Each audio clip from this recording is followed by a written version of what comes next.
উম, উম, উম। আমার কাছে আসো জান, আরও কাছে আসো। তোমাকে এত দূরে থেকে আদর করতে আমার একটুও ভালো লাগে না। তুমি কেন এমন করো? বলো, কেন তুমি আমাকে ছেড়ে চলে যাও? তুমি তো আমাকে তোমার করে একেবারে যেন নিয়ে আসোনি, তাই আমাকে না চাইলেও যেতে হবে। তুমি আমাকে বিয়ে করে তোমাদের বাড়িতে নিয়ে আসো, তাহলে আমি তোমার সঙ্গে থেকে যাব।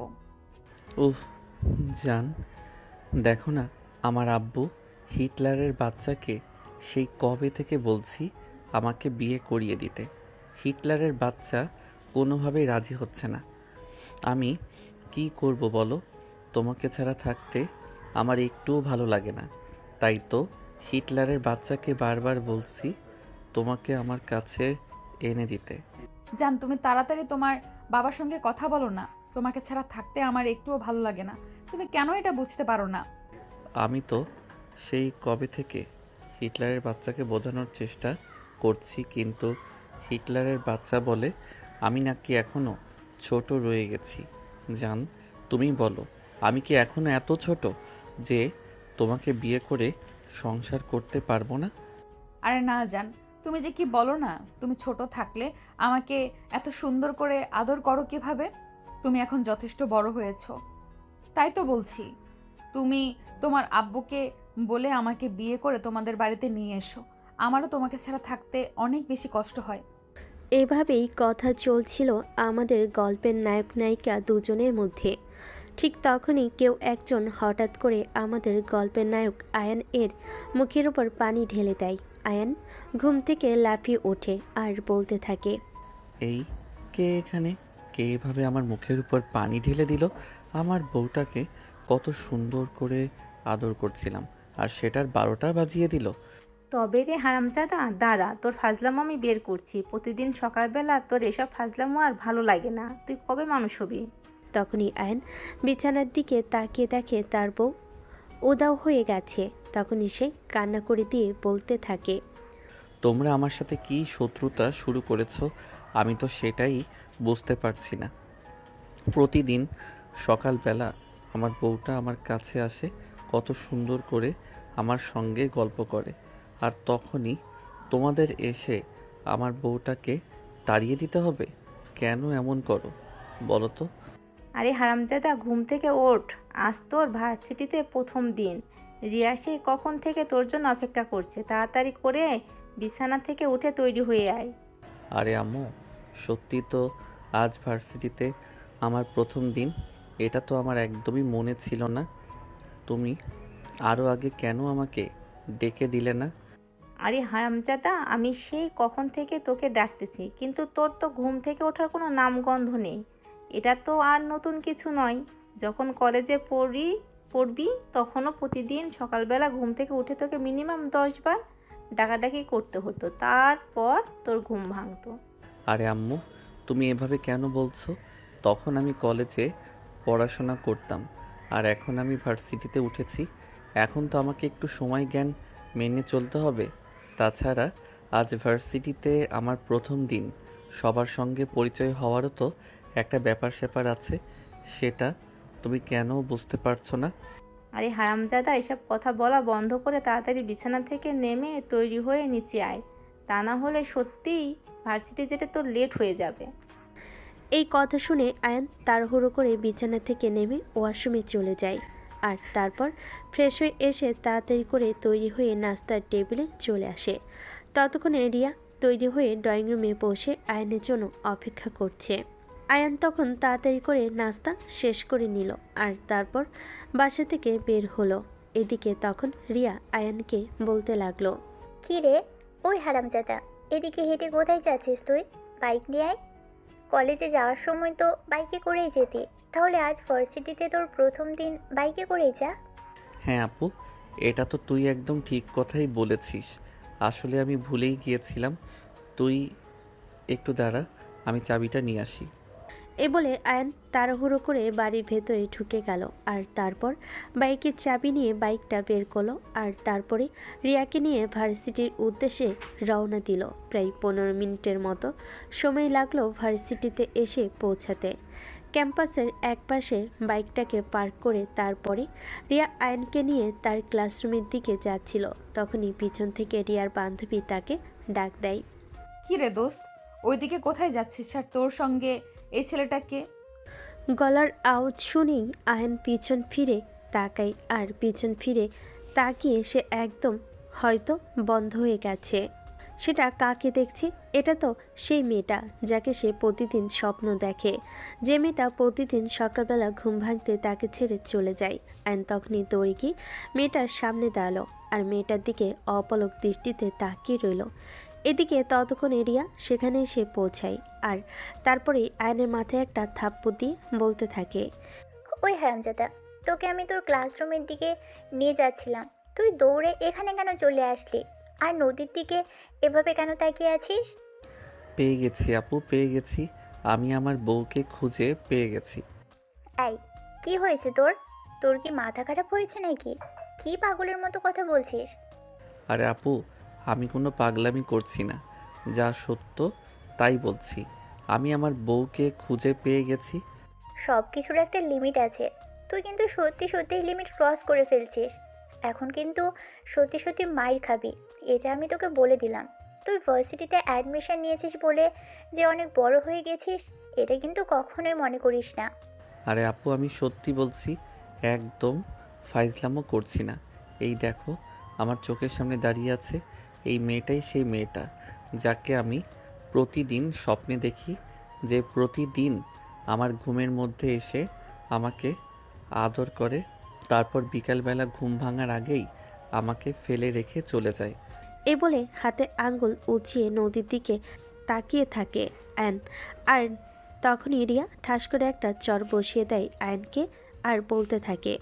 সব রকম ফজলামির একটা মানে আছে। তুই এসব কি শুরু করেছিস? আমি সেটাই বুঝতে পারছি না। জানিস ওকে? বললাম তো, ও আমার বউ, যেই মানুষটা প্রতিদিন আমার স্বপ্নে আসে, যাকে আমি প্রতিদিন এত আদর করি, ভালোবাসা দেই, তাকে আমি ভুলে যাব কি করে? সেটা তুই নিজেই বল না আপু। দেখ, এখন কিন্তু একদম বেশি ফাজলামো হয়ে যাচ্ছে। চুপচাপ আমার সঙ্গে চল। আর নদী, তুই প্লিজ কিছু মনে করিস না, আমার ভাইয়ের মাথায় সমস্যা আছে। ধুর, ভালো লাগে না।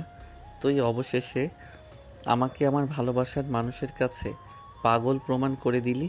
এটা কিন্তু তোর কাছে কখনো আশা করিনি আপু। এই শোনো, আমার মাথায় কোনো সমস্যা নেই। আমি যা বলছি একদম সত্য কথা বলছি। তোমাকে আমি অসম্ভব ভালোবাসি, আর তোমাকে আমি প্রতিদিন আমার স্বপ্নে আমার কাছে পাই। কত আদর করি, ভালোবাসা দেই। তুমি কি সব কিছু ভুলে গেছো নাকি? নদী যেন আয়নের এমন কথা শুনে কঠিন এক বিড়ম্বনায় পড়ে গেল। সে কি বলবে আর কি করবে কিছুই ভেবে পাচ্ছে না। আয়ন কেন এমন বলছে? এই নদীর সঙ্গে তো আয়নের আজকের আগে কখনোই দেখা হয়নি। নদী আয়নের আগে কোনোদিন দেখেছে বলেও মনে করতে পারছে না। তবে কেন আয়ন এমন কথা বলছে, তাই নদী রিয়াকে থামিয়ে দিয়ে বলতে লাগলো। রিয়া প্লিজ, তুই একটু থাম। আমি তোর ভাইয়ের সঙ্গে কথা বলে দেখেছি ব্যাপারটা। আচ্ছা, তুমি কি আজকের আগে কখনো আমায় দেখেছো? আরে, এসব তুমি কি বলছো? আজ সকালেও তো তুমি আমার কাছে এসেছিলে। সকালবেলা যখন চলে আসছিলে তখন তুমি তো বলছিলে আমি যেন আব্বুকে বলি যত দ্রুত সম্ভব তোমাকে আমাদের বাড়িতে নিয়ে যাই। আচ্ছা, তোমার কি সত্যিই মনে হয় ওই মেয়েটা আমিই ছিলাম, নাকি তুমি ভুলে গেছো? বলছো ভেবে দেখো। আরে না ডার্লিং, আমার একদম স্পষ্ট মনে আছে ওই মেয়েটা তুমি ছিলে। সেই হরিণীর মতো টানা টানা চোখ, গোলাপের পাপড়ির মতো লম্বা কালো চুল, গোলমাল চেহারা, কি মায়াবী চাহনি। এটা কি আমি কোনোভাবেই ভুলতে পারি নাকি? আমি 100-তে 300% শিওর ওই মেয়েটা তুমি ছিলে। প্লিজ জান পাখি, তুমি আমার আপুকে বুঝিয়ে বলো না ওই মেয়েটা তুমি ছিলে। তুমি ছাড়া অন্য কেউ হতেই পারে না। আচ্ছা ঠিক আছে, আমি কথা বলে নিব। এখন তুমি আগে নিজে শান্ত হও। আর আজকে ভার্সিটির তোমার প্রথম দিন, তাই তোমার ক্লাসে যাওয়াটা সবচেয়ে বেশি ইম্পর্ট্যান্ট। তুমি এখন নিজের ক্লাসে যাও, তারপর তোমার সঙ্গে কথা বলা যাবে। আমি ক্লাসে পড়ে যাব, তার আগে তুমি আগে আমার আপুকে বলে দাও যে তুমি ওই মেয়েটা ছিলে যাকে আমি এতদিন ধরে ভালোবেসে আসছি, যে প্রতিদিন আমার স্বপ্নে আসে, আমাকে ভালোবাসে, আমাকে আদর করে, আর তারপর রাত পোহালে চলে যায়। আচ্ছা ঠিক আছে, আমি তোমার আপুকে বলে দিচ্ছি ওই মেয়েটা আমিই ছিলাম। এখন তুমি ঠান্ডা মাথায় ক্লাসে যাও। তোমার ভার্সিটিতে প্রথম দিন, তোমার জন্য অনেক অনেক শুভকামনা রইল। এই বলে নদী তার বান্ধবীদের নিয়ে সেখান থেকে চলে গেল আর রিয়াকে বলল আয়নকে ক্লাস পর্যন্ত পৌঁছে দিতে। রিয়া আয়নের হাত ধরে টানতে টানতে তার ডিপার্টমেন্টের দিকে নিয়ে যাচ্ছিল। তখনই আবারও আয়ন রিয়াকে বলতে লাগলো, আপু প্লিজ বিলিভ মি, এটাই আমার সেই বউ যাকে আমি প্রতিদিন আদর করি, যে প্রতিদিন রাতে আমার স্বপ্নে আসে, যাকে আমি এতদিন ধরে খুঁজে চলেছি। আজ আমি আমার স্বপ্নের মানুষটাকে পেয়ে গেছি। প্লিজ তুই আমার কথা বিশ্বাস কর। ঠিক আছে, আমি তোর কথা মেনে নিলাম। এটাই সেই মেয়ে। এখন তুই আগে ক্লাসে চল, তোর ক্লাসে টাইম হয়ে গেছে, তা না হলে ক্লাসে লেট হয়ে যাবে। এই বলে রিয়া আয়নের হাত ধরে টানতে টানতে ক্লাসরুমে নিয়ে চলে গেল। তারপর তাকে ক্লাসে বসিয়ে দিয়ে নিজের ক্লাসে চলে আসলো। আয়ন ভার্সিটিতে নতুন এসেছে, কারোর সঙ্গে সেরকমভাবে চেনা জানা নেই। তখনই হঠাৎ করে একটা ছেলে আসে, তার পাশে এসে বসলো আর বলতে লাগলো, হাই, আমি শুভ। আর তুমি? আমি আয়ান, ভার্সিটিতে নতুন এসেছি। আজকে আমার প্রথম দিন। ও আচ্ছা, ঠিক আছে, তাহলে তো ভালোই হলো। আমিও ভার্সিটিতে আজ এই প্রথম এসেছি। যাই হোক, তোমার সঙ্গে পরিচিত হয়ে ভালো লাগলো। ইউ ডোন্ট মাইন্ড, আমরা কি বন্ধু হতে পারি? হ্যাঁ অবশ্যই, কেন নয়। এই বলে দুজনেই গল্প করছিল আর তখনই ক্লাস টিচার চলে আসলো। ক্লাস টিচাররা চলে আসতেই দুজনেই ক্লাসে মনোযোগ দিল। এভাবেই দিনটা কেটে গেল। ভার্সিটির ছুটি হলো বিকেল 3টায়। অ্যান্ড ভার্সিটির গেটের সামনে দাঁড়িয়ে রিয়ার জন্য অপেক্ষা করছে। রিয়া কখন ভার্সিটি থেকে বের হবে আর তাকে নিয়ে বাসায় যাবে। তখনই অ্যান আবারও দেখতে পেল রিয়া আর নদী দুজনেই একসঙ্গে গেটের দিকে আসছে। অ্যান সেখানেই দাঁড়িয়ে রইল। রিয়া আর নদী দুজনে যখন আয়নের কাছাকাছি আসলো, তখন রিয়া নদীকে বলতে লাগলো, দোস্ত, আজ থেকে তোর সঙ্গে গল্প করতে করতে বাসে যাওয়া আর হবে না রে। এখন যেহেতু আমার ভাই প্রতিদিন বাইক নিয়ে আসবে, আমি তার সঙ্গেই যাওয়া আসা করব। তুই প্লিজ কিছু মনে করিস না, একটা রিক্সা নিয়ে বাসায় চলে যাস। আচ্ছা দোস্ত, ঠিক আছে, কোনো ব্যাপার না, কোনো সমস্যা নেই। আমি রিক্সা নিয়ে চলে যেতে পারবো, সাবধানে যাস। এই বলে নদীর কাছ থেকে বিদায় নিয়ে রিয়া আয়নের পাশে এসে দাঁড়ালো আর তারপর আয়নকে বলে বাইক স্টার্ট করার জন্য। তখনই আয়ন রিয়াকে বলতে থাকে, আপু তুই একটা রিক্সা নিয়ে বাসায় চলে যা, আমি তোর বান্ধবীকে ওনার বাসায় পৌঁছে দিয়ে তারপর বাসায় চলে আসব। কথাটা শোনা মাত্রই নদী আর রিয়া সহ উপস্থিত তার অন্যান্য বান্ধবীরাও একটু থমকে গেল। আর তখনই রিয়া বলতে লাগলো, ওই হারামজাদা, এসব তুই কি বলছিস? তোর কি মাথা খারাপ হয়ে গেছে নাকি? একদম, আমি তো সেটাই বুঝতে পারছি না। তুই কেন ওকে বাসায় পৌঁছে দিতে যাবি? বারে, আমার বউকে আমি বাসায় পৌঁছে দিতে যাব, এতে তোর কি সমস্যা? আমি তো সেটাই বুঝতে পারছি না। তোর রিক্সা ভাড়ার টাকা লাগবে, তাই তো? আচ্ছা ঠিক আছে, এই নে, আমার কাছে 20 টাকা আছে, এটা দিয়ে রিক্সা ভাড়া দিয়ে বাসায় চলে যা। বউ, তুমি আমার সঙ্গে চলো।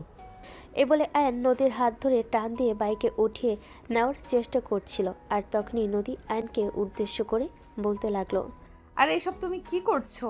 তুমি তোমার আপুকে নিয়ে বাসায় চলে যাও, আমি হেঁটে হেঁটে অথবা রিক্সায় করে বাসায় চলে যেতে পারবো, কোনো সমস্যা নেই।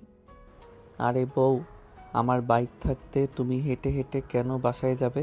মাথা আমার খারাপ হয়নি, বরঞ্চ তোমার খারাপ হয়ে গেছে। আপু চলে যেতে পারবে। এই আপু, এই নে 20 টাকা, আর তুই চুপচাপ বাসায় চলে যা। আম্মুকে কিন্তু কিছু বলবি না, তাহলে কিন্তু তোর কপালে খারাপ হবে, এটা আমি তোকে বলে দিলাম। অলরেডি তুই আমার বন্ধুদের সামনে আমাকে অপমান করছিস। আমার বান্ধবীকে তুই যা ইচ্ছে তাই বলছিস।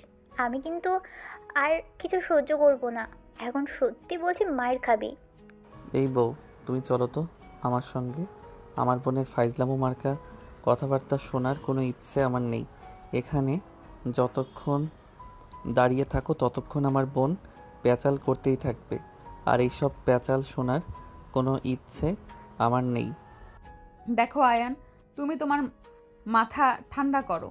ও তোমার বোন হয়, তার সঙ্গে ভদ্র ভাষায় কথা বলো। এটা তোমার কাছ থেকে আশা করিনি। তুমি তোমার বোনকে নিয়ে বাসায় চলে যাও, আমি রিক্সা করে বাসায় চলে যাব। আর আমাকে নিয়ে তোমার কোনো চিন্তা করতে হবে না।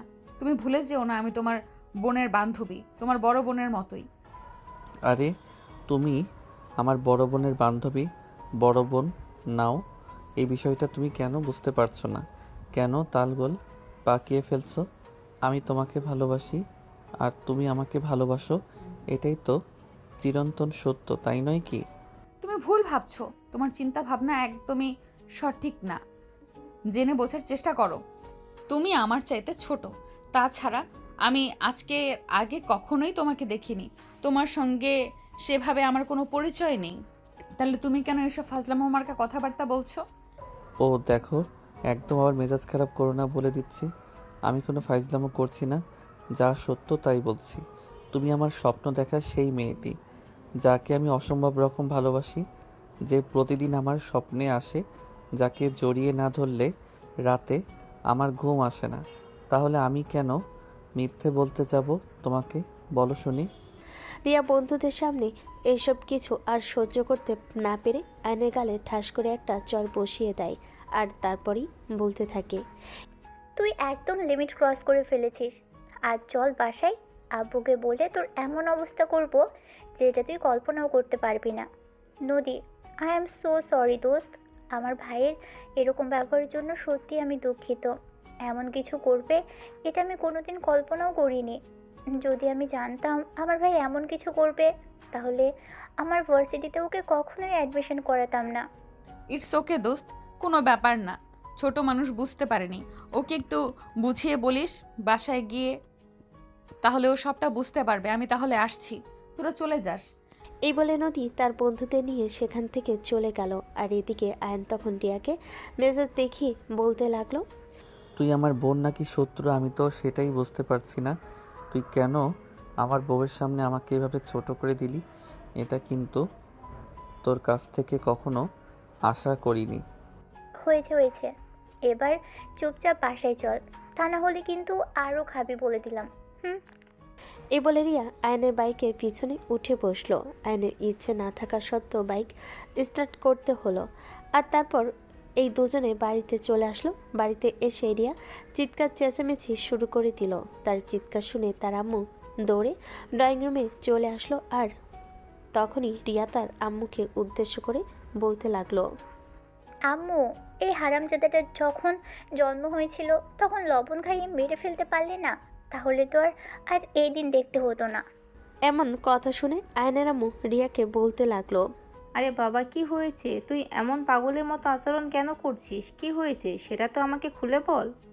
কি হয়েছে সেটা আমাকে জিজ্ঞেস না করে তোমার ছেলেকে জিজ্ঞেস করলেই তো পারো। আচ্ছা ঠিক আছে, আমি আমার ছেলেকে জিজ্ঞাসা করে নিয়েছি কি হয়েছে। এবার তো তুই তো মাথাটা ঠান্ডা কর আর চুপচাপ নিজের রুমে গিয়ে বিশ্রাম কর। এই বলে আয়নের আম্মু তার বোনকে নিজের রুমে পাঠিয়ে দিল। আর তারপর আয়নকে তার হাত ধরে সোফায় এনে বসালো। আর তারপর বলতে লাগলো। আচ্ছা বাবা আয়ান, কি হয়েছে এবার তুই নিজেই আমাকে খুলে বল। তোর বোন কেন এভাবে এত বেশি রেগে গিয়েছে? আম্মু, আমি আমার বউকে খুঁজে পেয়ে গেছি। আরে এসব তুই কি বলছিস? তোর কি মাথাটা খারাপ হয়ে গেছে নাকি, যে পাগলের মতো প্রলেপ করছিস? না আম্মু, আমার মাথা খারাপ হয়নি, আমি একদম সম্পূর্ণ ঠিক আছি এবং যা বলছি ঠান্ডা মাথায় সুস্থ মস্তিষ্কে বলছি। আমি আমার বউকে খুঁজে পেয়ে গেছি, যে মানুষটা প্রতিদিন আমার স্বপ্নে আসে আর সকালবেলা ঘুম ভাঙতেই আমাকে ফেলে রেখে চলে যায়, যে আমাকে অনেক বেশি ভালোবাসে, আদর করে, কেয়ার করে। আরে বাবা, এসব ফাজলামো মার্কা কথাবার্তা বন্ধ কর। এসব ফাজলামো মার্কা কথা শুনতে সবসময় ভালো লাগে না। এখন নিজের রুমে যা আর বিশ্রাম কর। বাই দ্য ওয়ে, আজকে তোর ভার্সিটিতে প্রথম দিন ছিল। ভার্সিটির প্রথম দিন কেমন কেটেছে সেটাই বল। আমি আমার ভালোবাসার মানুষটাকে যেহেতু খুঁজে পেয়ে গেছি, সেহেতু বুঝতেই পারছো আমার দিনটা খুবই ভালো কেটেছে। যাই হোক আম্মু, আমি ফ্রেশ হয়ে আসছি। আমার খুব ক্ষুধা পেয়েছে। আমার জন্য খাবার রেডি করো। আর তোমার মেয়েকে বলে দিও এভাবে যেন আমার পিছনে না লাগে। আমি যখন আমার ভালোবাসার মানুষটাকে একবার খুঁজে পেয়ে গেছি, তখন আমি যেভাবেই হোক তাকে আমার করে নেবই। দেখ বাবা, তোকে আমি আবারও রিকোয়েস্ট করে বলছি, এসব ফাজলামো মার্কা কথাবার্তা বন্ধ কর। রিয়া এইসব কিছুই নিতে পারছে না। তোর জন্য ওর বন্ধুদের সামনে হয়তো ওকে অপমানিত হতে হয়েছে, তাই তো রিয়া এত বেশি রেগে গেছে। তা না হলে তো রিয়া এত সহজে এভাবে রেগে যাওয়ার মতো মেয়ে নয়। তুই নিশ্চয়ই ভার্সিটিতে গিয়ে উল্টাপাল্টা কিছু করেছিস। আচ্ছা, আমি এটাই বুঝতে পারছি না তোমার কেন এমনটা মনে হচ্ছে। আমি ভার্সিটি থেকে উল্টাপাল্টা কিছু করেছি? আমি কেন উল্টাপাল্টা কিছু করতে যাব? আমি আমার ভালোবাসার মানুষটাকে খুঁজে পেয়ে গেছি, আর তাকে আমি আমার মনের কথা বলবো না? যেই মানুষটাকে আমি প্রতিদিন স্বপ্নে দেখেছি, মানুষটাকে আমি পাগলের মতো খুঁজে বেড়াই, সেই মানুষটাকে যখন আমার চোখের সামনে দেখতে পেলাম, তখন আমি আমার মনের কথা তাকে তো বলবই। এটা যদি কারোর কোনো সমস্যা হয় তাহলে সেটা আমার দেখার ব্যাপার নয়। বাই দ্য ওয়ে, আমার খুব ক্ষুধা পেয়েছে, আমার জন্য খাবার তৈরি করো। তারপরে রুমে গিয়ে ফ্রেশ হয়ে তারপর দুপুরে খাবার খেয়ে নিল। আর তখনই দিল একটা লম্বা ঘুম। সেই ঘুম ভাঙল সন্ধ্যার দিকে। ঘুম ভাঙতে সে চলে গেল বন্ধুদের সঙ্গে আড্ডা দেওয়ার জন্য। বন্ধুদের সঙ্গে আড্ডা দেওয়া শেষ হলে বাসায় ফিরে আসলো রাত 10টায়। বাসায় এসে বেশ কয়েকবার কলিং বেল চাপ দিল, কেউ যখন দরজা খুলছিল না, আবারও কলিং বেল চাপ দিতে যাবে, তখনই রিয়া এসে দরজাটা খুলে দেয়। আর তখনই আয়ান বলতে থাকে, কি ব্যাপার? আমি সেই কখন থেকে দরজায় নক করছি, কিন্তু কেউ দরজা খুলছিল না কেন? তুই কি এ বাড়ির মানুষদেরকে নিজের চাকর মনে করছিস নাকি, যে এত রাতে বাসায় আসবি আর কেউ তোর জন্য দরজা খুলে বসে থাকবে? আজব তো, এখানে চাকর মনে করার কি আছে? আমি তো সেটাই বুঝতে পারছি না। এটা আমার নিজের বাড়ি, তাই নয় কি? আমি আমার বাড়িতে যখন ইচ্ছে তখন আসতে পারি, এটা তো কারোর কোনো প্রবলেম হওয়ার কথা নয়। হ্যাঁ, তাই তো। এটা তো তোর নিজের বাড়ি। আর এই বাড়িতে বাকি সবাই ভাড়াটিয়া, নয়তোবা চাকরি করে। এখানে তোর ইচ্ছে মতো সব কিছু হবে। রাত কয়টা বাজে সে খেয়াল আছে? জানিস শরীর খারাপ আম্মু এত রাত পর্যন্ত জেগে থাকতে পারে না। আব্বু আসার পরে খাওয়া দাওয়া করে নিজের রুমে গিয়ে ঘুমিয়ে পড়ে। আর এদিকে আমি রাতের বেলা পড়াশোনা করি, আর তখন কি না তোকে এত রাত করে বাড়িতে ফিরতে হয়? আরে আপু, সবেমাত্র রাত 10:30 বাজে, এখনই এত রাত কোথায় হয়ে গেল? আমার ক্ষুধা লেগেছে, খাবার দাও তাড়াতাড়ি। আমি পারবো না তোকে খাবার দিতে। তোর জন্য রুম থেকে এসে দরজা খুলে দিয়েছি, এটাই অনেক কিছু। তোর যদি খাবার খেতে ইচ্ছে করে তাহলে নিজের খাবার নিজে নিয়ে খা, আর নয়তো না খেয়ে ঘুমিয়ে পড়। আমাকে বলে কোনো লাভ হবে না। এই বলে রিয়া দরজাটা লাগিয়ে দিয়ে সোজা নিজের রুমে চলে গেল। আর এইদিকে আয়ন উপায়ান্তর দেখতে না পেয়ে নিজেই কিচেনে চলে গেল আর নিজের জন্য ফ্রিজ থেকে খাবার বের করে গরম করে খেয়ে নিল। আর তারপরে নিজের রুমে গিয়ে পরের টেবিলে বসে পড়ল এবং এই তো ঘন্টা দুয়েক পড়াশোনা করবে আর তারপর রাত 2টা থেকে 2:30টার মধ্যে ঘুমিয়ে যাবে। অ্যান প্রতিদিন এমন করে একটু বেশি রাত করে ঘুমায়, আর সেই জন্যই সকালবেলা তাড়াতাড়ি করে ঘুম ভাঙে না। সকালবেলা ঘুম থেকে উঠতে দেরি হয়ে যায়। পরের দিন সকালবেলা যথাসময়ে আয়ন ঘুম থেকে উঠে তৈরি হয়ে গেল ভার্সিটিতে যাওয়ার জন্য। আজকে রিয়ার আগেই তৈরি হয়ে গেছে ভার্সিটিতে যাওয়ার জন্য। রিয়া যখন নাস্তার টেবিলে আসলো তখনই দেখতে পেল আয়ন ড্রয়িং রুমে বসে রিয়ার জন্য অপেক্ষা করছে।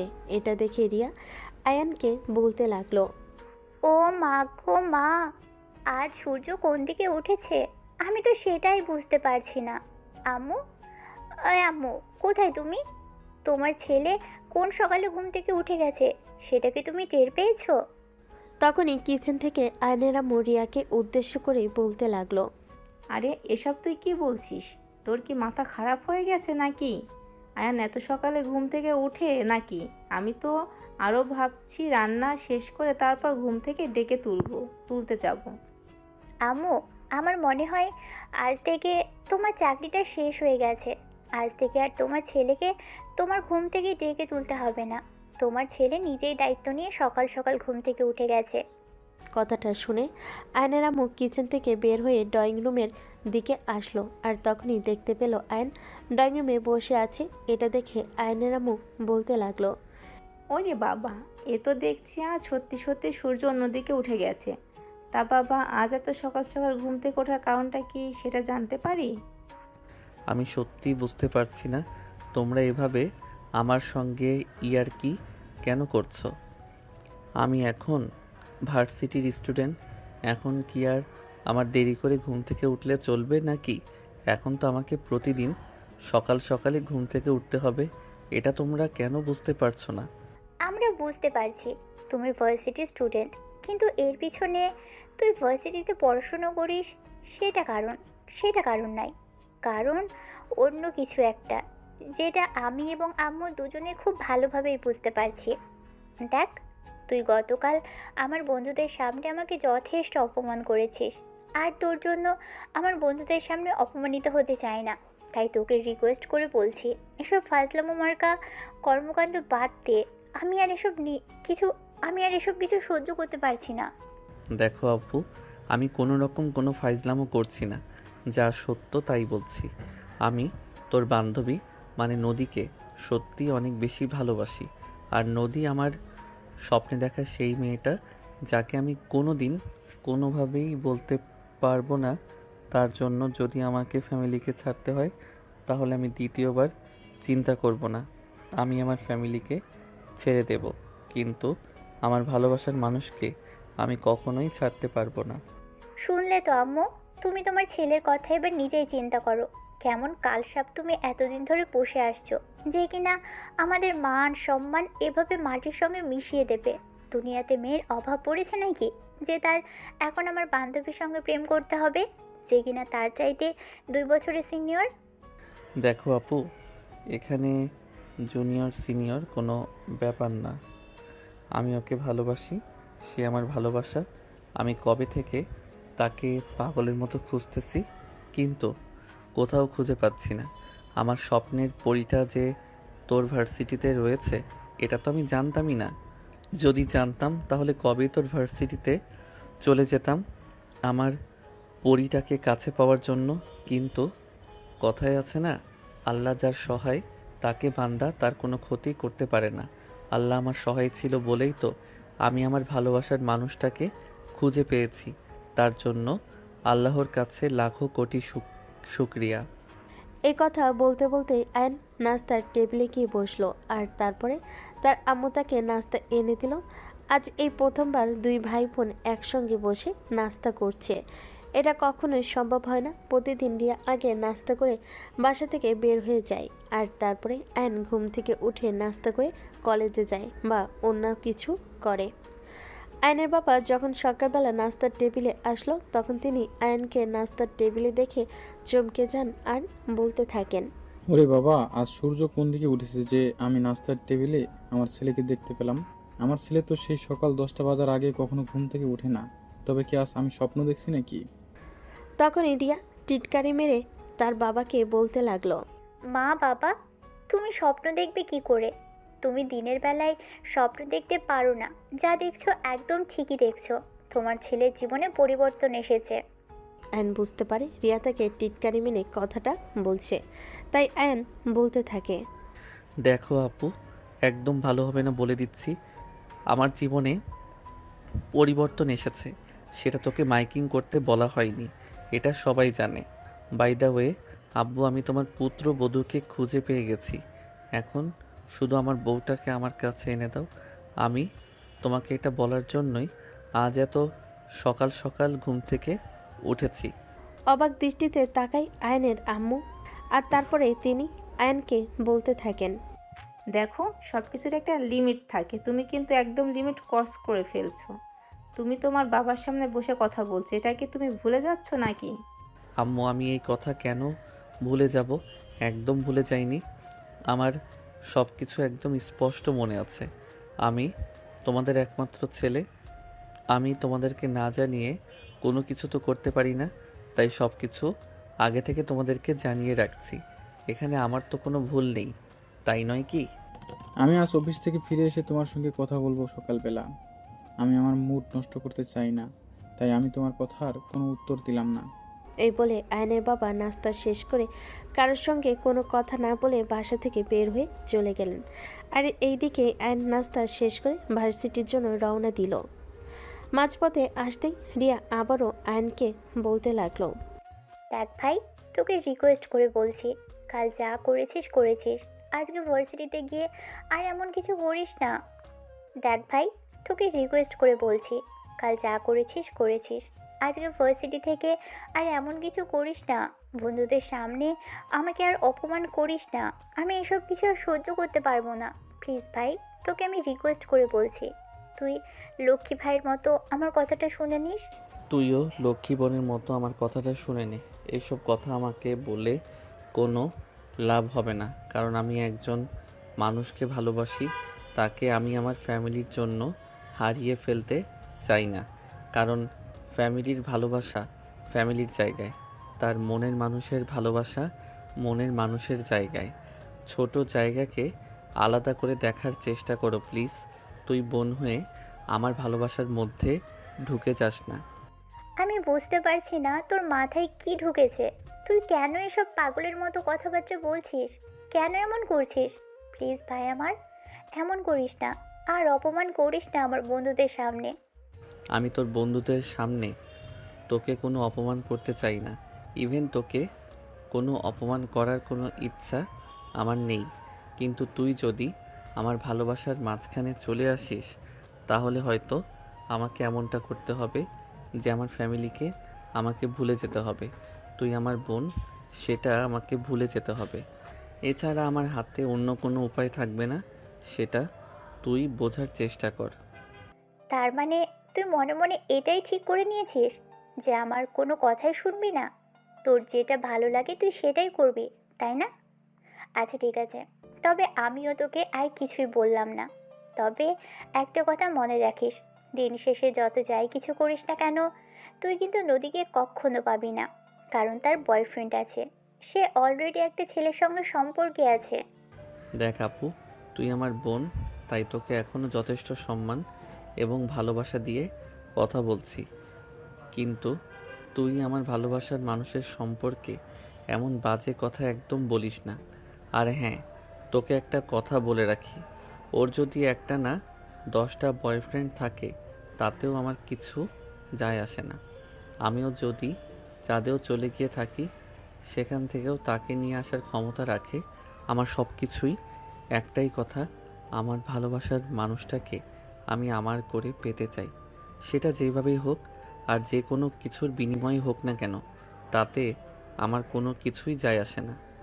ঠিক আছে, তুই যখন আমার কথা শুনবিই না, তখন তোর যা ইচ্ছে হয় তুই তাই কর। তোকে আমি আর কিছুই বলবো না। তবে একটা কথা এখনও তোকে শেষবারের মতো বলছি, তুই কখনোই কিন্তু নদীকে নিজের করে পাবি না। যত যাই কিছু করিস না কেন, শুধু সময় নষ্ট হবে। যদি তাই হয় তবে তাই হোক, তাতে আমার কিছুই যায় আসে না। কিন্তু আমি যেটা ঠিক করেছি আমি সেটা করবই। আমি আমার চোখের সামনে আমার ভালোবাসার মানুষটাকে এভাবে হারিয়ে যেতে দেব না।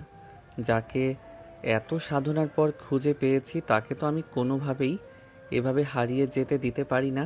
এভাবেই কথা বলতে বলতে দুজনেই ভার্সিটিতে এসে পৌঁছালো। তখনই আয়ন দেখতে পেল নদী তার বান্ধবীদের সাথে ক্যাম্পাসে বসে আড্ডা দিচ্ছে। আয়ন তার বাইকটা পার্ক করে রেখে এক মুহূর্ত দেরি না করে সোজা চলে গেল নদীর কাছে। নদীর পাশে বসতে বসতে আয়ন বলতে লাগলো, হ্যালো বেবি, কেমন আছো? হঠাৎ করেই পিছন থেকে কারোর গলার আওয়াজ শুনে চমকে যায় নদী। আর তারপরেই পিছন ফিরে তাকিয়ে দেখে আয়ন তার পাশে বসতে বসতে এই কথাটা বলছে। তখনই নদী বলতে থাকে, এ তো আলহামদুলিল্লাহ, আল্লাহর রহমতে ভালোই আছি। তোমার কি অবস্থা? তুমি কেমন আছো? কাল ভার্সিটিতে যাওয়ার পর এবং আজ ভার্সিটিতে আসার আগ পর্যন্ত খারাপ ছিলাম, কিন্তু এখন ভার্সিটিতে এসে তোমাকে দেখতে পেয়ে আমি ভালো হয়ে গেছি এবং আমার খুবই ভালো লাগছে। ও আচ্ছা, তাহলে তো এটা খুবই ভালো কথা। বাই দ্য ওয়ে, কাল তোমার ভার্সিটিতে প্রথম দিন ছিল। ভার্সিটির প্রথম দিন কেমন কেটেছে? ভার্সিটির প্রথম দিন কেমন কেটেছে সেটা তো বলতে পারবো না, কারণ ভার্সিটিতে আমার কোনো মন ছিল না। কারণ তো আমার মনে ছিলে তুমি। তোমাকে দেখতে পেয়ে সত্যি আমার দিনটা খুবই ভালো কেটেছে। আচ্ছা, তুমি একটু মাথাটা ঠান্ডা করে এখানে বসো, আমি তোমাকে কিছু বলতে চাই। আচ্ছা ঠিক আছে, কি বলবে বলো, আমি শুনছি। আমি তোমার সব কথা শুনতে রাজি আছি। আমার সব কথা তোমাকে শুনতে হবে না, আর এই কথা তোমাকে আমি কখনো বলবো না। যাই হোক, যেটা তোমাকে বলতে চাই সেটা হলো, তুমি যে সব করছো একদমই ঠিক করছো না। আমি তোমার বড় বোনের বান্ধবী, তোমার থেকে 2 বছরের সিনিয়র, এটা তুমি মাথায় রেখো। তাছাড়া আমি রিলেশনে আছি। তুমি 10টা রিলেশন করো, তাতেও আমার কিছু যায় আসে না, কিন্তু তোমাকে আমি ভালোবাসি। তোমাকে সামনাসামনি না দেখেই ভালোবেসেছি, তাই তোমাকে আমি কখনোই হারিয়ে যেতে দেব না।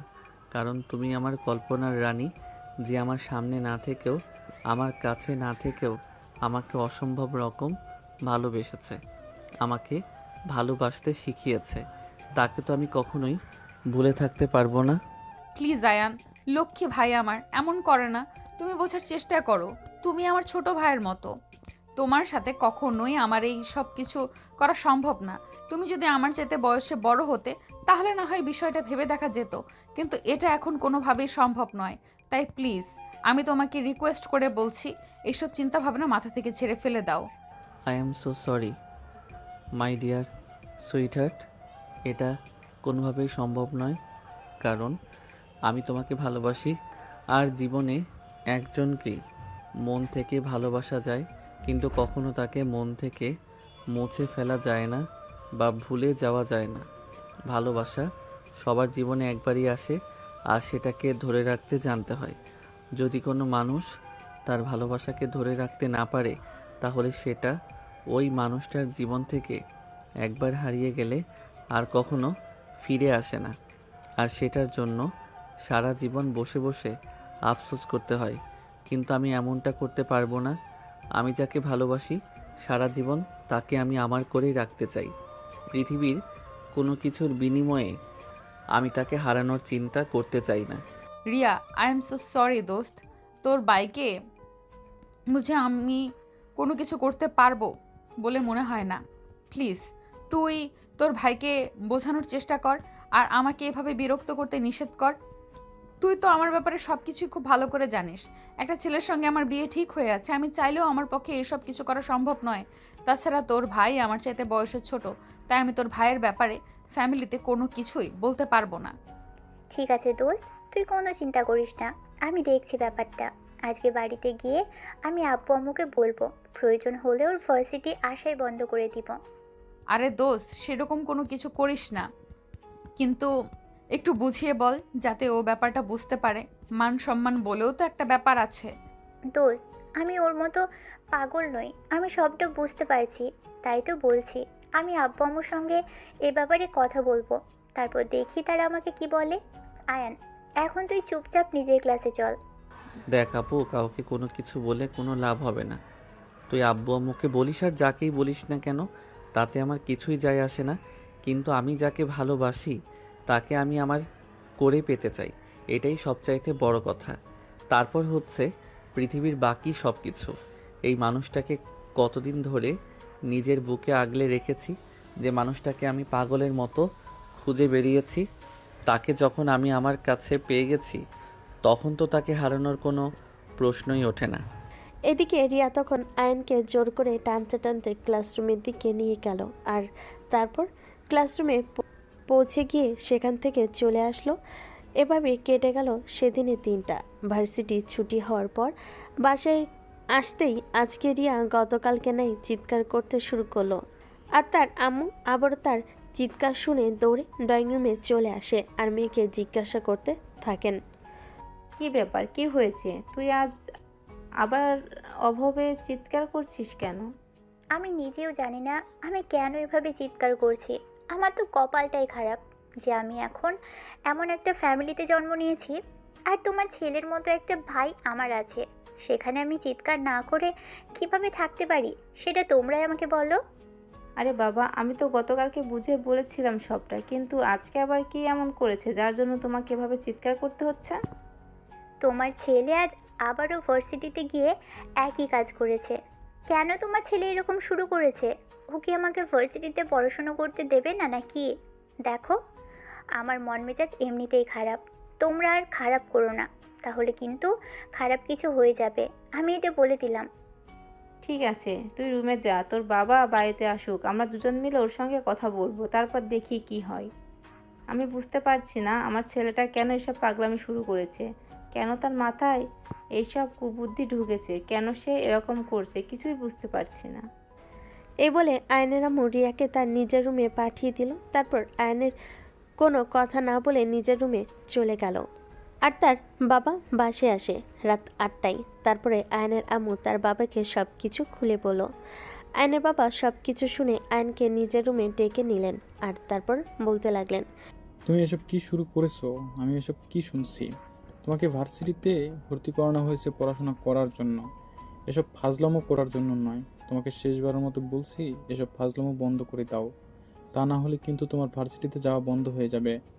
আমি কোনো পাগলামো করছি না, যা সত্য তাই বলছি। নদীকে আমি না দেখে ভালোবেসে ফেলেছি। নদী সেই মানুষ যে প্রতিদিন আমার স্বপ্নে আসে, যাকে খুঁজে পাওয়ার জন্য আমি হন্যে হয়ে খুঁজে চলেছি, কিন্তু কোথাও তাকে খুঁজে পাচ্ছি না। তবে এখন যখন তাকে পেয়ে গেছি, এখন আর তাকে আমি হারাতে চাই না। সে তোমার বড় বোনের বান্ধবী, তোমার বড় বোনের সে তোমার 2 বছরের সিনিয়র। এসব ফালতু চিন্তার মাথা থেকে ঝেড়ে ফেলে দাও। আর স্বপ্নে যে কেউ আসতে পারে তার মানে এই নয় যে তাকে নিয়ে জীবনসঙ্গী বানানোর চেষ্টা করতে হবে। সবচেয়ে বড় কথা, তুমি এখনো অনেক ছোট, সবে মাত্র অনার্স প্রথম বর্ষের স্টুডেন্ট। তোমার জীবনে এখনো অনেক সময় পড়ে আছে। সো প্লিজ এসব ফালতু চিন্তা ভাবনা বন্ধ করো।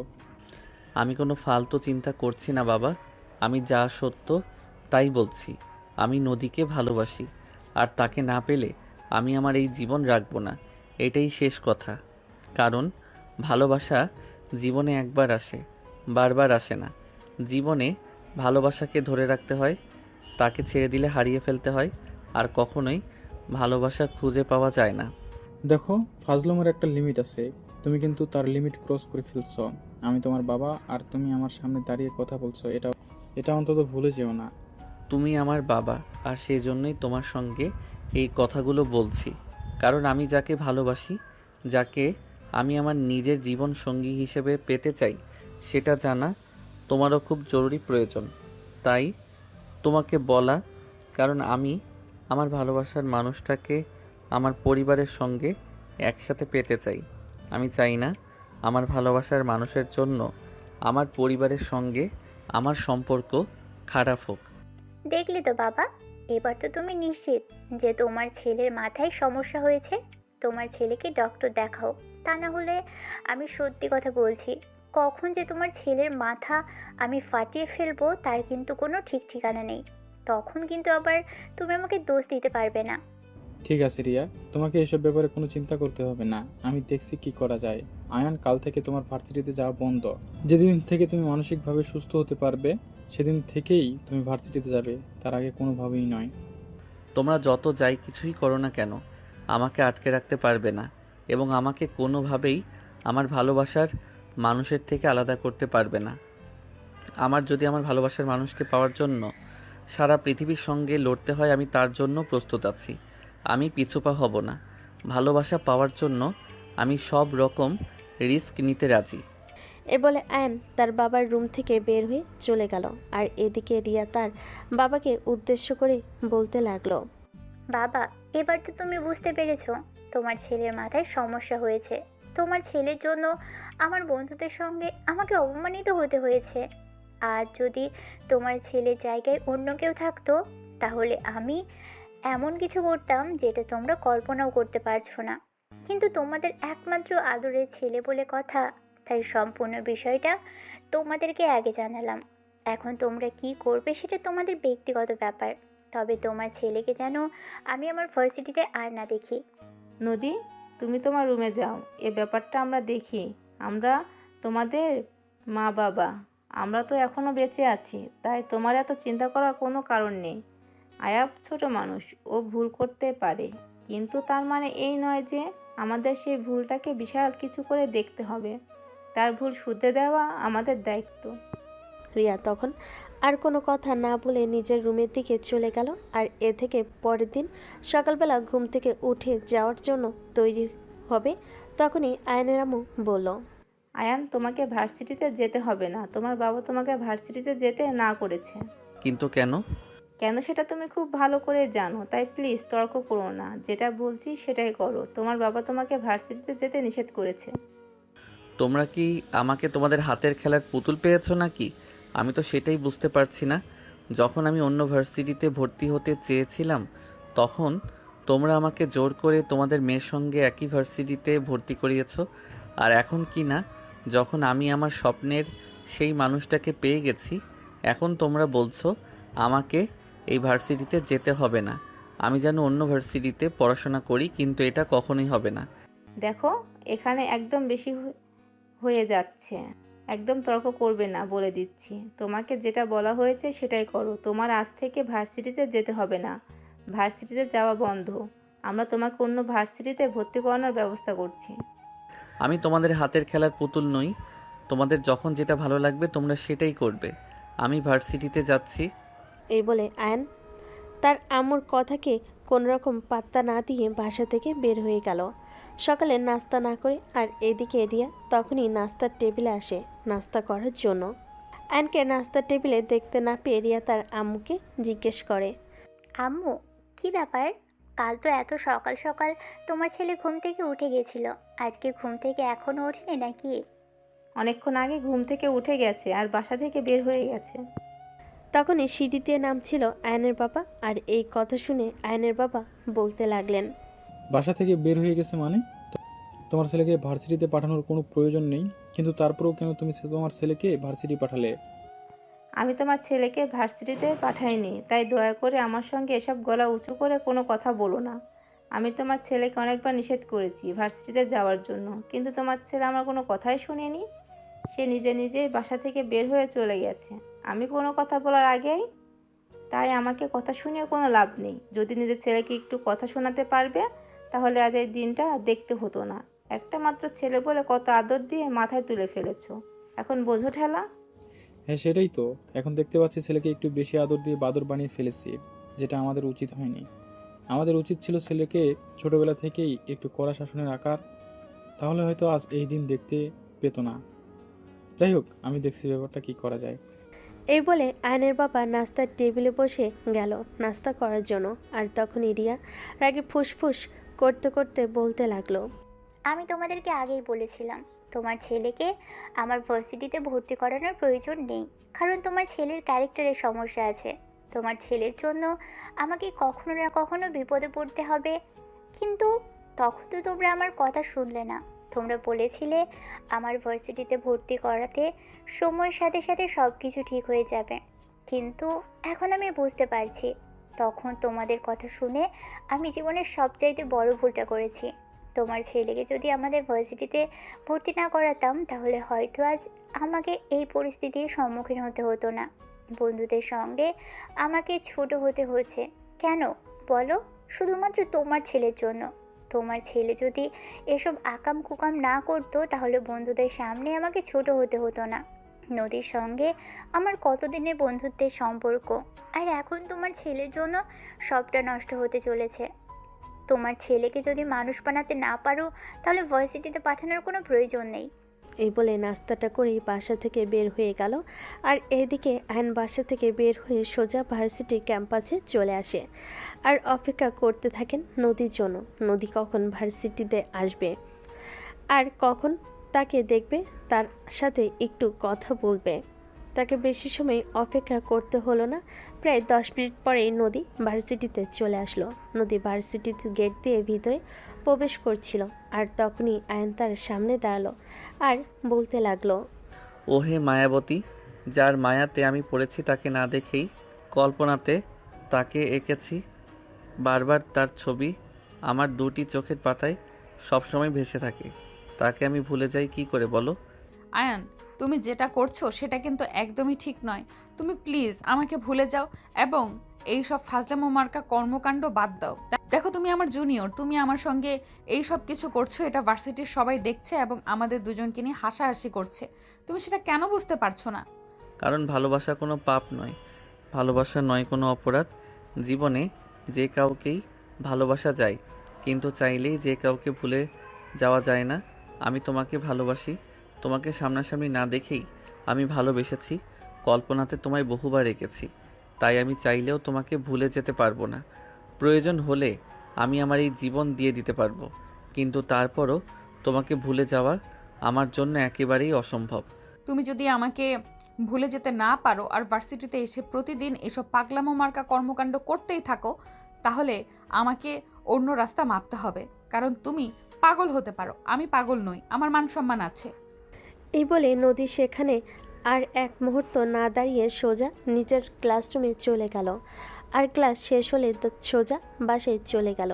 তারপর থেকে নদী আর ভার্সিটিতে আসে না। চলে গেল প্রায় 4 দিন। কিন্তু ইতিমধ্যেই নদীকে কোথাও দেখা যাচ্ছে না। এদিকে আয়ন পাগলের মতো হয়ে গেছে। এই নদীকে ভার্সিটিতে দেখতে না পেয়ে সে প্রায় সবার কাছে নদীর ব্যাপারে জিজ্ঞেস করেছে, কিন্তু কেউ কোনো কিছুই বলতে পারছে না। আর না বাসার ঠিকানাও। ও জানে না যেখানে গিয়ে নদীর ব্যাপারে খোঁজ খবর নিতে পারে, কিন্তু সেভাবে বসে থাকলেও তো পারছে না। অন্যদিকে সে প্রচণ্ড মিস করছে। যেভাবে হোক তার নদীর সঙ্গে দেখা করতেই হবে। যেমন চিন্তা তেমন কাজ। আইন সোজা প্রিন্সিপাল স্যারের কেবিনে চলে গেল। প্রিন্সিপাল স্যার তখন নিজের কেবিনে কাজ করছিলেন। আইন দরজার সামনে দাঁড়িয়ে বলতে লাগলো, good morning sir, may I come in? Good morning. Yes, coming. কি হয়েছে তোমার? আজ হঠাৎ তুমি আমার কেবিনে কেন? স্যার, আমি একটা সমস্যায় পড়েছি আর সেই জন্য আপনার সাহায্য চাই। আপনি কি দয়া করে আমাকে সাহায্য করবেন? দেখো, তুমি আমার স্টুডেন্ট। তুমি কোনো সমস্যায় পড়লে সেখান থেকে তোমাকে উদ্ধার করা আমার কর্তব্য। বাই দ্য ওয়ে, তোমার কি হয়েছে সেটা আমাকে খুলে বলো, আমি অবশ্যই চেষ্টা করব। আসার চেষ্টা করব বললে হবে না, আপনাকে এ ব্যাপারে আমাকে সাহায্য করতেই হবে, কারণ আপনি একমাত্র ব্যক্তি যে আমাকে এ ব্যাপারে সাহায্য করতে পারবেন। আল্লাহ, আপনি পারবেন বলেই আপনার কাছে এসেছি। আপনি না পারলে আপনার কাছে আমি আসতাম না। আচ্ছা ঠিক আছে, কি হয়েছে তোমার সেটা তো খুলে বলো, তারপর আমি দেখছি কি করা যায়। আরে স্যার, আমি আপনাকে বললাম তো আমি সেরকম কোনো কাজ নেই, সেটা আপনি পারবেন না। আপনি পারবেন বলেই আপনার কাছে এসেছি আর আপনাকে সেটা করতেই হবে। সো প্লিজ আর বলুন, আপনি এটা করে দেবেন। আচ্ছা ঠিক আছে, আমি করে দেব। এবার তো বলো তোমার কি হয়েছে। থার্ড ইয়ারের স্টুডেন্ট নদী, ওনার অ্যাড্রেস চাই। ও তো তোমার 2 বছরের সিনিয়র, তুমি ওর অ্যাড্রেস দিয়ে কি করবে? স্যার প্লিজ, কোনো প্রশ্ন নয়, এটা আমার প্রয়োজন আর আপনাকে এটা দিতেই হবে। আপনি ছাড়া অন্য কেউ আমাকে এই ব্যাপারে কোনো সহযোগিতা করবে না। প্লিজ স্যার, আপনি ওনার অ্যাড্রেসটা দিন। আচ্ছা ঠিক আছে, কোনো সমস্যা নেই, একটু ওয়েট করো, আমি তোমাকে দিচ্ছি। এই বলে প্রিন্সিপাল স্যার কম্পিউটারে ডাটাবেস চেক করে সেখান থেকে প্রিন্ট আউট করে একটা অ্যাড্রেস আয়নকে দিয়ে দিল। আর তখন অ্যাড্রেসটা হাতে নিয়ে সোজা ভার্সিটি থেকে বের হয়ে গেল। বাইক নিয়ে সোজা প্রিন্সিপাল স্যারের দেওয়া অ্যাড্রেস অনুযায়ী চলে আসলো। বিশাল বড় একটা বাড়ি দেখে মনে হচ্ছে কোটিপতি বাবার একমাত্র আদরের রাজকন্যা হবে হয়তো। নদী বাড়ির সামনে এসে দাঁড়াতেই সিকিউরিটি গার্ড এসে জিজ্ঞাসা করতে লাগলো, আসসালামু আলাইকুম সাহেব, কি আপনি আর কার কাছে এসেছেন? আমি আয়ান, এটা নদীদের বাসা তো? হ্যাঁ স্যার, কিন্তু আপনাকে তো ঠিক চিনতে পারলাম না। নদী ম্যাডাম আপনাকে কিভাবে চেনেন? ওনার সাথে আপনার কিভাবে পরিচয় যদি একটু বলতেন তাহলে আমার চিনতে সুবিধা হতো। আমি সব কিছু বলেও আপনি আমাকে চিনতে পারবেন না। আমি নদীর সঙ্গে দেখা করতে এসেছি। নদী কোথায় একটু বলতে পারবেন? নদী ম্যাডাম তো বাসায় নেই, ওনার শরীর খারাপ, ওনাকে হসপিটালে নেওয়া হয়েছে আজ 3 দিন। কোন হসপিটাল আর কি হয়েছে? আমার নদীর প্লিজ আমাকে খুলে বলুন। আমি সঠিক বলতে পারবো না, তবে যতদূর আমি শুনেছি ওনার কিডনিতে সমস্যা হয়েছে, তাই ওনাকে ঢাকার কোনো একটা বড় হসপিটালে নিয়ে যাওয়া হয়েছে, তবে সেটা আমি সঠিক জানি না। তাছাড়া আমি তো এই বাড়ির একজন সামান্য সিকিউরিটি গার্ড মাত্র, তাই তাদের এইসব ব্যাপারে জিজ্ঞেস করার কোনো সুযোগ পাই না। বাড়িতে কে আছে তাদেরকে একটু বলে জিজ্ঞাসা করে আসুন না। নদী কোথায় আছে? আমি নদীর সঙ্গে দেখা করতে চাই। তার সঙ্গে দেখা করাটা আমার জন্য খুবই জরুরি। প্লিজ আপনি আমার এইটুকু উপকার করুন। দেখুন, এটা আমি করতে পারবো না, কারণ আমি এই বাড়ির সামান্য একজন চাকর মাত্র। আমি তাদের পার্সোনাল ব্যাপারে জিজ্ঞাসা করার অধিকার রাখি না। সো প্লিজ, আপনি আমাকে ক্ষমা করতে পারেন। আর আপনি এখন থেকে আসুন, বড় সাহেব আসার সময় হয়ে গেছে। উনি যদি দেখতে পান গেটের সামনে দাঁড়িয়ে আছে কেউ, একজন আমার সঙ্গে এসব ঝামেলা করছে, তাহলে তিনি প্রচণ্ড রেগে যাবে। আরে আপনি প্লিজ বোঝার চেষ্টা করুন, ওদের সঙ্গে দেখা করাটা আমার খুব জরুরি। আমি জানতে চাই আমার নদী কোথায় আছে। তখন বুঝতে পারলো তার পিছনে একটা বড় গাড়ি এসে দাঁড়িয়েছে। সেটা হর্ন দিচ্ছে। আয়ন পিছনে ফিরে তাকিয়ে দেখলো ঠিক এরকমটাই বিশাল বড় একটা লাক্সারি গাড়ি তার পিছনে দাঁড়িয়ে আছে। অনেক দূরে সরে দাঁড়ালো আর গাড়িটাও হুট করে বাড়ির ভিতর ঢুকে গেল। গাড়ি থেকে একজন মধ্যবয়স্ক লোক নেমে এলেন আর বাড়ির ভিতর ঢুকে গেলেন। তখন সিকিউরিটি গার্ডকে ধাক্কা দিয়ে সরিয়ে বাড়ির ভিতর ঢুকে গেল আর সেই মধ্যবয়স্ক লোকের সামনে গিয়ে দাঁড়ালো। আসসালামু আলাইকুম আঙ্কেল, নদী কোন হসপিটালে আছে কাইন্ডলি প্লিজ আমাকে ইনফরমেশনটা দেওয়া যাবে? কে তুমি, আর আমার বাড়িতে ঢোকার সাহস কিভাবে পেলে? সব সময় সব জায়গায় ঢোকার জন্য পারমিশন কিংবা সাহসের প্রয়োজন হয় না। বাই দ্য ওয়ে আঙ্কেল, আপনি আমাকে এটা বলেন যে নদী কোন হসপিটালে অ্যাডমিট আছে। আমি তার সঙ্গে একটু দেখা করতে চাই আর তার সঙ্গে দেখা করাটা আমার খুব জরুরি। আমার মেয়ে কোন হসপিটালে ভর্তি আছে সেটা জানা বাইরের কারো কাজ নয়। তো চুপচাপ এখান থেকে বের হয়ে চলে যাও, তা না হলে তোমার সঙ্গে খারাপ কিছু হতে পারে। যা হবে হোক, কিন্তু যতক্ষণ পর্যন্ত আমি এটা জানতে না পারবো আমার নদী কোথায় আছে ততক্ষণ পর্যন্ত আমি এখান থেকে এক পাও নড়ব না। সবার আগে আমাকে এটা জানতে হবে নদী কোথায় আছে, আর তারপর আমি তার সঙ্গে দেখা করব, নয়তো আমি এখান থেকে কোথাও যাচ্ছি না। সিকিউরিটি, সিকিউরিটি, এই ছেলেটাকে এক্ষুনি এখান থেকে বের করে দাও। প্লিজ আপনি আমার সঙ্গে চলুন আর এখান থেকে বের হন, তা না হলে আমার চাকরি চলে যাবে। এমনিতে বড় সাহেব অনেক রেগে আছেন, তারপর যদি আপনি এখন এখানে দাঁড়িয়ে থাকেন তাহলে খুব খারাপ কিছু হয়ে যেতে পারে। আয়ন তখন চিৎকার দিয়ে বলতে লাগলো, আমি বললাম না নদী কোথায় আছে সেটা না জেনে আমি কোথাও যাব না। সেটা কি আপনারা শুনতে পাচ্ছেন না? আমাকে বলে দিলেই তো পারেন নদী কোথায় আছে। তখনও সিকিউরিটি তাকে জোর করে টেনে হিসড়ে বাড়ি থেকে বের করার চেষ্টা করছে, কিন্তু বাবার দিকে তাকিয়ে আছে আর আবারও বলছে, প্লিজ আঙ্কেল, আপনি আমাকে এটা বলুন আমার নদী কোথায় আছে। আমি নদীর সঙ্গে একবার দেখা করতে পারলেই এখান থেকে চলে যাব, আর কোনো ঝামেলা করব না। প্লিজ আমাকে একটাবার বলুন নদী কোথায় আছে।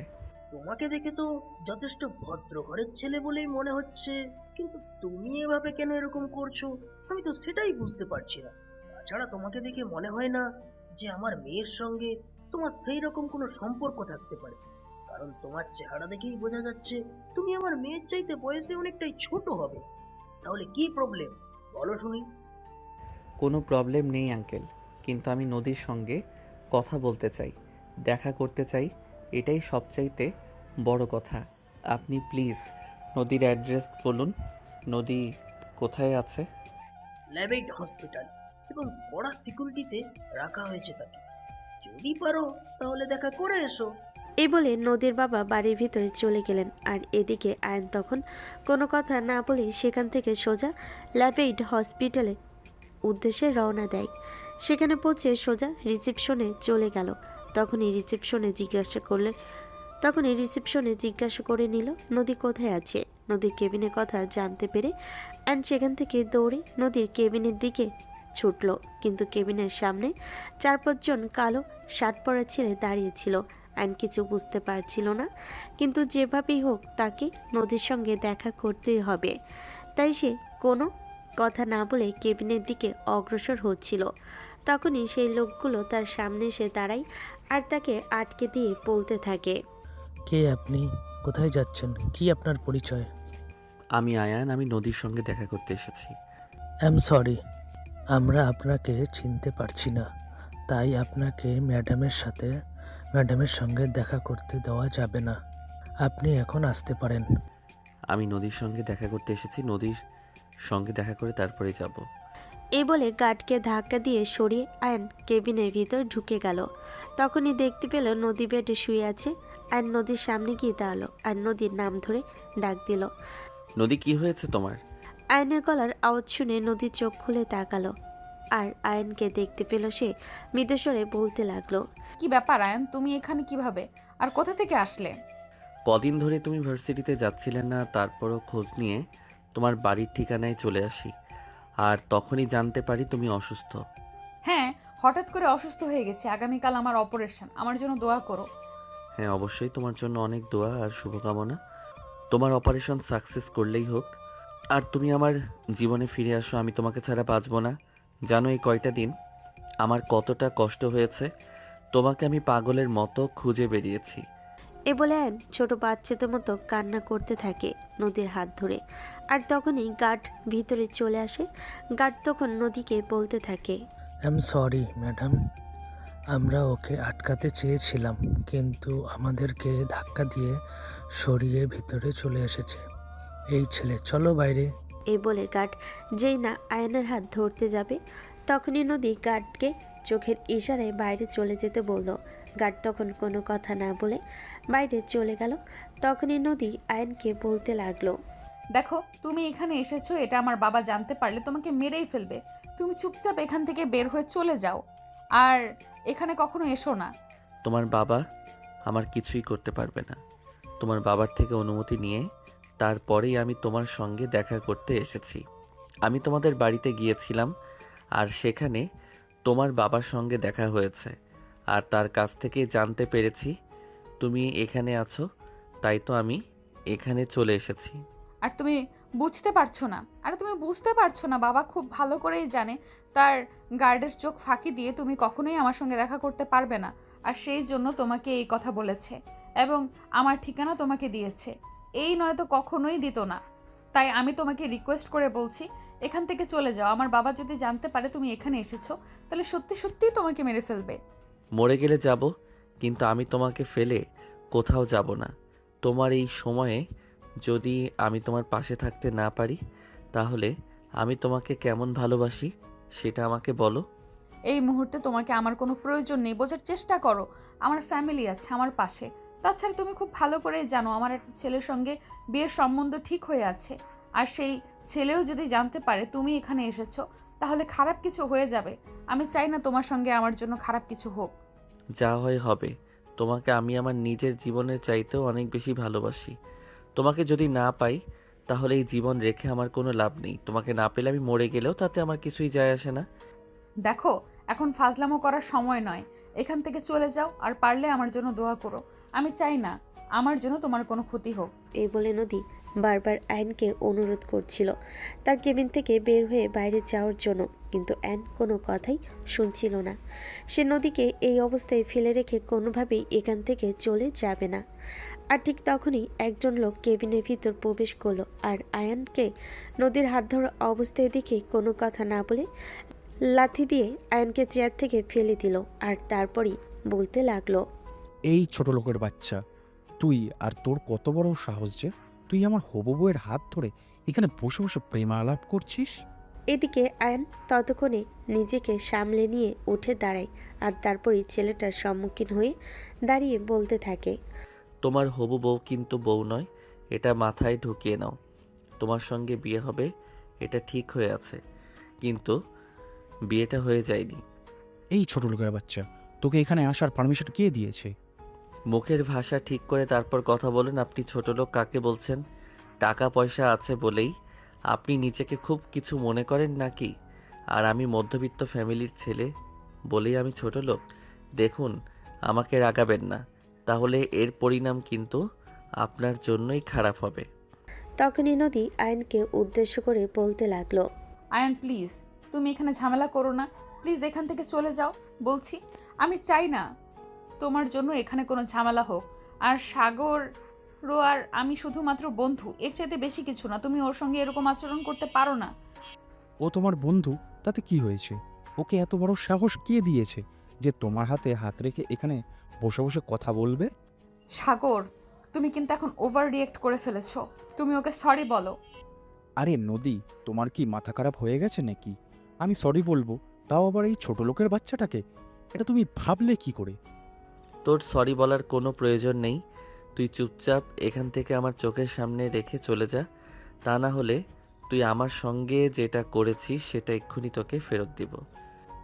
ও আচ্ছা, তাই নাকি? তোর এত বড় সাহস! তুই সাগর চৌধুরীকে ভয় দেখাস? তাহলে তো তোর শেষ পরিণাম দেখে নিতে হয়। তুই দাঁড়া, আমি তোর ব্যবস্থা করছি। এই বলে তখনই সাগর আয়নকে একটা থাপ্পড় দিতে যাবে, তখনই আয়ন তার হাতটা ধরে ফেলে এবং পিছন থেকে মুচকে ধরে। সাগর ব্যথায় কুকিয়ে ওঠে আর বলতে থাকে, দেখ, একদম ভালো হবে না বলে দিচ্ছি। আমার হাতটা ছেড়ে দে, আমার লাগছে। যখন আমার সঙ্গে পেরে উঠবি না তখন আমার সঙ্গে লাগতে আসলি কেন? আমি তো তোকে আগেই বলেছিলাম আমার সঙ্গে লাগতে আসিস না, কিন্তু তুই তো ইচ্ছে করে আমার সঙ্গে ঝামেলা করেছিস। সবে তো মাত্র থাম্বেল দেখিয়েছি, পুরো সিনেমা তো এখনো বাকি রয়ে গেছে। তখনই নদী আয়নকে বলতে থাকে, আয়ান এসব কি করছো তুমি? এই সব কিছু কিন্তু তোমার কাছ থেকে আশা করিনি। ওর হাত ছেড়ে দাও আর চুপচাপ এইখানে দুজনেই চলে যাও। আমার কাল অপারেশন, আমাকে এখন একটু মানসিক প্রশান্তিতে থাকতে দাও। এটা শুনে আয়ন সাগরের হাতটা ছেড়ে দিল আর তারপরে নদীকে বলতে লাগলো, আমি শুধুমাত্র তোমার কথাই ওকে ছেড়ে যাচ্ছি, কিন্তু তা না হলে ওর শেষ দেখে নিতাম আমি। ওর কত বড় সাহস আমার সঙ্গে পাঙ্গা নিতে আসে। ও হয়তো জানে না আমার ভালোবাসার জোর কতটা, আর ভালোবাসার জন্য আমি ঠিক কী করতে পারি। এত কিছু জানার কোনো প্রয়োজন নেই। তোমাকে আমি যেটা বলেছি তুমি সেটাই শোনো। চুপচাপ এখান থেকে চলে যাও। এখানে কোনো ঝামেলা করো এটা আমি চাই না, কারণ আব্বু জানতে পারলে কি হবে সেটা তুমি কল্পনাও করতে পারছো না। নদী প্লিজ কামান, কি হবে? আমি এত কিছু চিন্তা করে এখানে আসিনি। তোমাকে ভালোবাসি, তোমাকে ভালোবেসে আমার করে পাওয়ার জন্য যা যা কিছু করতে হয় আমি সব কিছু করতে প্রস্তুত আছি। তবে আজ শুধু তোমার জন্য ওকে ছেড়ে গেলাম, কারণ কাল তোমার অপারেশন। আমি চাই না তোমার উপর মানসিক কোনো স্ট্রেস পড়ুক। এ বলে আয়ন কেবিন থেকে বের হয়ে চলে গেল। আর তখনই সাগর নদীর দিকে তাকিয়ে নদীকে বলতে লাগলো, নদী, তোমার জন্য শুধু ওই ছোট লোকের বাচ্চাকে ছেড়ে দিলাম, তা না হলে আজ ওর এমন অবস্থা করতাম। প্লিজ আমাকে একটু শান্তিতে থাকতে দাও। কাল আমার অপারেশন। আমি এই মুহূর্তে আর কোনো ঝামেলায় পড়তে চাইছি না। একটু শান্তি চাই, মানসিক শান্তি। সাগর আর কোনো কথা না বাড়িয়ে কেবিন থেকে বের হয়ে চলে গেল। আর এদিকে নদী আস্তে আস্তে একটু ঘুমানোর চেষ্টা করলো, কারণ এই মুহূর্তে নিজেকে বিশ্রাম দেওয়াটা তার খুবই প্রয়োজন। এদিকে আয়ন হসপিটাল থেকে বের হয়ে এসে নদীর পাড়ে বসে আছে। তার কোনো কিছুই ভালো লাগছে না। তার ভালোবাসার মানুষ তার জীবনে এত বড় একটা অ্যাক্সিডেন্ট ধরতে যাচ্ছে কাল, কিন্তু কি হবে কিছুই বুঝতে পারছে না। সে কি আদৌ ভালোভাবে ফিরে আসবে নাকি কোনো অ্যাক্সিডেন্ট হয়ে যাবে। আজও তার সঙ্গে ভালোভাবে কথা বলে আসতে পারল না। এইসব কিছুই মনে মনে চিন্তা করছে। এদিকে দেখতে দেখতে সন্ধ্যা ঘনিয়ে রাত হয়ে আসলো, কিন্তু আয়নের বাড়িতে যেতে একদমই মন চাইছে না। সে তখনও সেখানেই বসে আছে। রাত 11টা বাজে। তার ফোনে একটার পর একটা কল আসছে, কিন্তু না, তারপরও মোবাইলটা হাতে নিল, কিন্তু সেই কল রিসিভ করতে মন চাচ্ছে না। তারপরও মোবাইলটা হাতে নিল আর তখনই দেখতে পেল তার বাড়ি থেকে ফোন করা হচ্ছে। সে মোবাইলটা হাতে নিয়ে ফোনটা রিসিভ করলো আর তখনই অপর প্রান্ত থেকে শুনতে পেল, কি রে আয়ান, কোথায় তুই? রিয়া বললো আজ তুই ভার্সিটিতে যাসনি, সারাদিন বাসায় আসিসনি, তুই কোথায় আসিস? এই তো আছি। আমাকে নিয়ে তোমাদের কোনো চিন্তা করতে হবে না। সময় হলে আমি নিজেই বাসায় চলে আসব। আর দয়া করে আমাকে ফোন দিয়ে বিরক্ত করো না। আমি একটু একা থাকতে চাই, আমার মতো থাকতে চাই। আমাকে একটু আমার মতো থাকতে দাও, আমাকে বিরক্ত করো না প্লিজ। এ বলে আয়ন ফোনটা কেটে দিল। তারপর আবারও ঘন্টাখানেক সেখানেই বসে থেকে তারপর বাড়ির উদ্দেশ্যে রওনা দিল। হাঁটতে হাঁটতে বাড়িতে এসে পৌঁছালো। রাত তখন 1:30টার কাছাকাছি বাজে। কলিং বেলে চাপ দিতে তার আম্মু এসে দরজা খুলে দিল আর তাকে দেখি বলতে লাগলো, কিরে বাবা, তুই কোথায় ছিলি আর এতক্ষণে কোথা থেকে আসলি? আয়ন তখন তার মায়ের কথায় কোনো উত্তর না দিয়ে চুপচাপ বাড়ির ভিতর ঢুকে নিজের রুমে চলে গেল আর দরজাটা সঙ্গে সঙ্গে আটকে দিল। তার মা বেশ কিছুক্ষণ দরজার সামনে দাঁড়িয়ে থেকে নক করলো, কিন্তু ভিতর থেকে কোনো সারা শব্দ আসলো না আর আয়ন কোনো কথাও বলল না। তাই বাধ্য হয়ে তার আম্মু সেখান থেকে চলে গিয়ে নিজের রুমে গিয়ে বিছানায় শুয়ে ঘুমিয়ে পড়ল। রিয়া পরের দিন সকালবেলা ঘুম থেকে উঠে যথাসময়ে রেডি হয়ে নাস্তা করে ভার্সিটিতে চলে গেল, কিন্তু আয়ান এখনও ঘুম থেকে উঠছে না। তার মা বেশ কয়েকবার রুমে দরজার সামনে দাঁড়িয়ে থাকে। ডাকাডাকি করলে কিন্তু সে কোনো সারা শব্দ করলো না। এটা দেখে তার মা কিছুটা চিন্তায় পড়ে গেল আর তারপর তার বাবার কাছে এই বিষয়টা শেয়ার করলো। তার বাবা তখন বলতে লাগলো, এত চিন্তা করার মতো কিছুই হয়নি। তোমার ছেলে এখনও ছোট বাচ্চা নয় যে তাকে নিয়ে সবসময় চিন্তা করতে হবে। সে এখন যথেষ্ট বড় হয়েছে, ভার্সিটিতে পড়াশোনা করে নিজের ভালো মন্দ বোঝার মতো বয়স হয়েছে। আরে তুমি এভাবে কেন বলছো? আমার ছেলেটা কি এমন বড় হয়েছে যে তুমি এভাবে বলছো? আমার কাছে আমার ছেলে এখনও সে ছোট্টই রয়ে গেছে, তাই দয়া করে এভাবে কথা বলো না। দেখো, তোমার ছেলে যেসব পাগলামো শুরু করে দিয়েছে, তারপর তোমার ছেলেকে এর চাইতে ভালো কিছু বলার নেই। যাই হোক, যখন তার সময় হবে তখন সে নিজেই রুম থেকে বের হয়ে খাবার খেতে আসবে, তাই তাকে নিয়ে চিন্তা করার কিছুই নেই। এই বলে আয়নের বাবাও নাস্তা শেষ করে অফিসে চলে গেল। আর এদিকে আয়নের মা পড়ে গেলেন মহা চিন্তায়। তাই বেশ কয়েকবার ছেলেকে ডাকাডাকি করার পরও রুমের ভিতর থেকে কোনো সার শব্দ আসলো না আর রুমের দরজাও খুললো না। তিনি বুঝতে পারছেন না এখন তিনি কি করবেন আর এখন কী বা করা উচিত। দুপুর 2টার দিকে বের হয়, তখন তার আম্মু তার সামনে গিয়ে দাঁড়ায় আর বলতে থাকে, কি রে বাবা, কি হয়েছে তোর? আমি তো কিছুই বুঝতে পারছি না। তুই এমন কেন করছিস? কাল বাড়িতে এসে চুপচাপ কোনো কথা না বলে রুমের দরজা বন্ধ করে রুমের ভিতর চলে গেছিস, আর আজ এত বেলা হয়ে গেল তুই এখনো মাত্র রুম থেকে বের হলি। আম্মু, আজ নদীর অপারেশন আমার কিছুই ভালো লাগছে না। জানি না নদী ফিরে আসবে কি আসবে না, তবে নদীর জন্য আমার খুব মন খারাপ লাগছে। নদীর যদি কিছু হয়ে যায় তাহলে আমি কি নিয়ে বাঁচবো? ওকে ছাড়া আমি বাঁচতে পারবো না। দেখ বাবা, এসব অপ্রাসঙ্গিক কথা সত্যি ভালো লাগছে না। ওই মেয়েটাকে নিয়ে কেন চিন্তা করছিস বল তো শুনি? কোথায় আকাশের চাঁদ আর কোথায় মাটির পৃথিবী? মাটির পৃথিবীতে বসে বসে আকাশে চাঁদ ধরা স্বপ্ন দেখা এটা ঠিক, কারণ এই স্বপ্ন কোনোদিনও পূরণ হবার নয়। আম্মু, আমি জানি না আমার এই স্বপ্ন কোনোদিন পূরণ হবে কি না, তবে আমি এইটুকু বলতে পারি, নদীকে যদি আমি আমার জীবন থেকে হারিয়ে ফেলি তবে তোমরাও আমাকে তোমাদের জীবন থেকে হারিয়ে ফেলবে, কারণ আমি নদীকে সত্যিই ভালোবাসি। তাকে না পেলে আমার এই জীবন রেখে কোনো লাভ নেই। আরে বাবা, তুই কি সত্যি পাগল হয়ে গেলি নাকি? আমি তো কিছুই বুঝতে পারছি না। তোমাকে এত কিছু বুঝতে হবে না, এত কিছু বোঝার কোনো প্রয়োজন নেই। আমি নদীকে ভালোবাসি আর তাকে আমি আমার জীবনে যে কোনো কিছুর বিনিময়ে পেতে চাই। বাবা প্লিজ, এসব পাগলামো বন্ধ করে, এসব পাগলামো আর ভালো লাগছে না। আম্মু, আমি যাচ্ছি নদীর কাছে। আমার নিঃশ্বাস বন্ধ হয়ে আসছে, আমি আর পারছি না।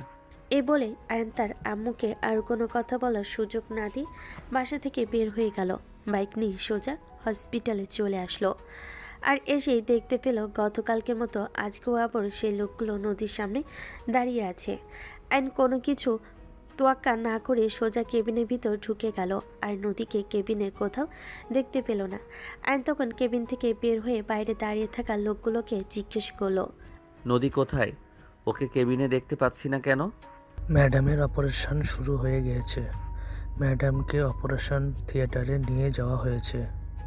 আয়নের দু চোখ দিয়ে জল পড়ছে। মনে হচ্ছে নদী যেন তাকে ছেড়ে চলে যাবে এমন একটা অবস্থা।